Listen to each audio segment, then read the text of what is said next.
Welcome, one and all, here to a fairy tale outside the world's reach, abandoned by the planet's blessing and set to cast adrift. It is an island crafted out of stories, right out of a picture book. Please lend your ears to these many fables born here, before the road that led you here withers away, once and for all. You are not asked to forgive anything, nor should you do so. Just bear witness to Britain's roots, as feeble and ancient as they may be. Now, tremble in horror at the sight of the Queen's most feared fairy knight, Gawain, fully devoted to the protection of Britain, of the fairies in this country, embodying the very spirit of nobility thought only to be present in pan-human history, while perhaps being one of the most monstrous fairies of this lost belt.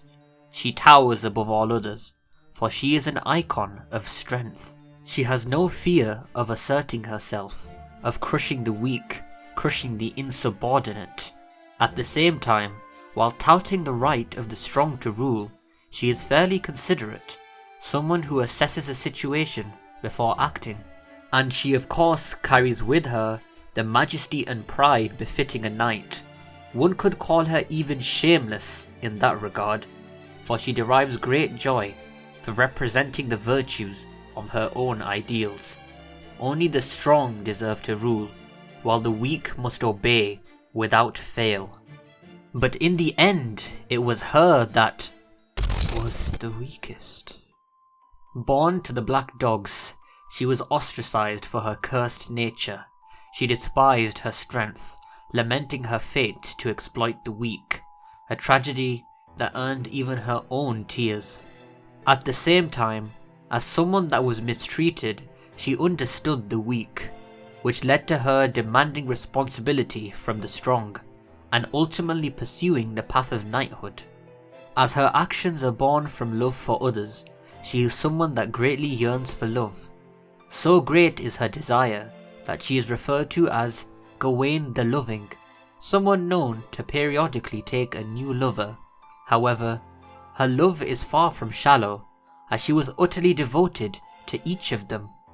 Those she loves tend to be strong, or perhaps because they are strong, she loves them.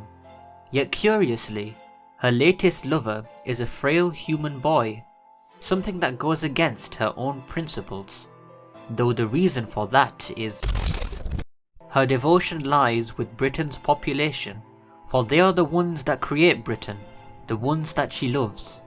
Once she questions her own queen's intentions, for she seems to solely place value on the land, and affirms the stargazer's desire to help the fairies, her betrayal is all but preordained, even if it means to shed the name of Gawain, to give up her title and pride as a knight.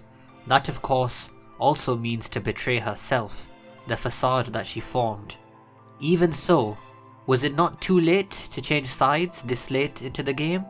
To hold on to such a naive dream after you yourself burned down the forest you should have never approached?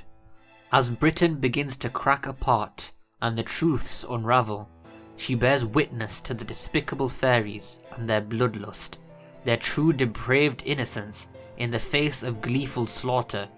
What she fought for, what she hoped for, is crushed within seconds, as a sealed memory finally brings forth another one of her many sins. You do not deserve to hope, Barghest. Not one fairy shall escape from these cursed isles. That is her final resolve, her only way to atone. That is her true identity, a calamity born from Vortigern's curse upon the fairies, destined to bring it all to ruin. Barghest, the Black Hound, the one that howls of the end as she devours and dismembers the sinners living on the god's corpse. Her love that was betrayed, and her love that continued to betray others, will bring nothing but destruction. Unable to restrain her impulses, the true nature of her being, she can do nothing but surrender to them. And yet, as a proud knight, She tried to resist. It is a small miracle that she held out as long as she had managed, for she had reached her limits long ago, even with her given name. The final lover she had taken, the frail Adonis, was her last and final attempt to try and restrain herself. But as he would come to know, even the most frail will possess a certain strength to them, something that on one hand perhaps opened her eyes to the greater truth, but on another hand made her desire the flesh of a strong one. That is why he could have never become the exception she wanted, that she needed. In the end, she will always remain truly alone, even though loneliness is her greatest fear. Just like at the time of her birth, this fact has earned her much slander, as she is compared to a glutton, to a promiscuous lover that cannot make up her mind, even though all she seeks is a companion that could live alongside her. The desire to be loved and to love, all of it had only become so short-lived, and every single time this had happened, it has torn away at her, bringing her closer to the brink of despair as she tried to fight her own nature, her own desire, and her own madness eternally in conflict. Those that grow close to her can only find themselves caught in her desperation.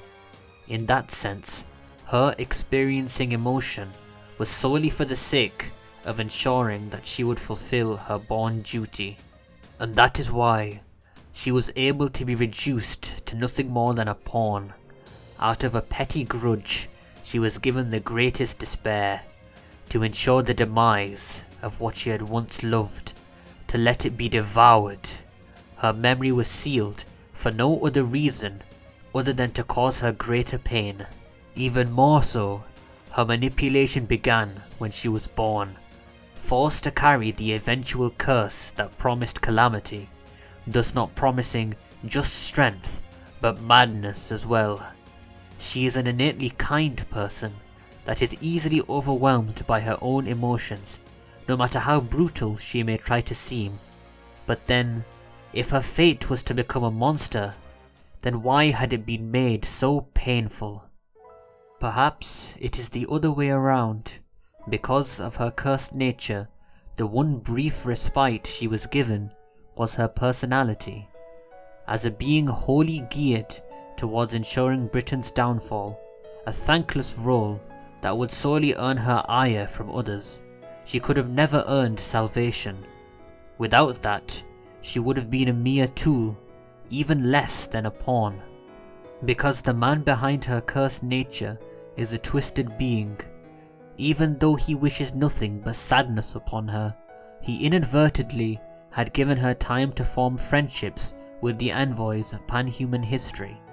She had been given the time to live, to experience great sadness, be swallowed by her own madness, but also be able to grasp for something she could never reach.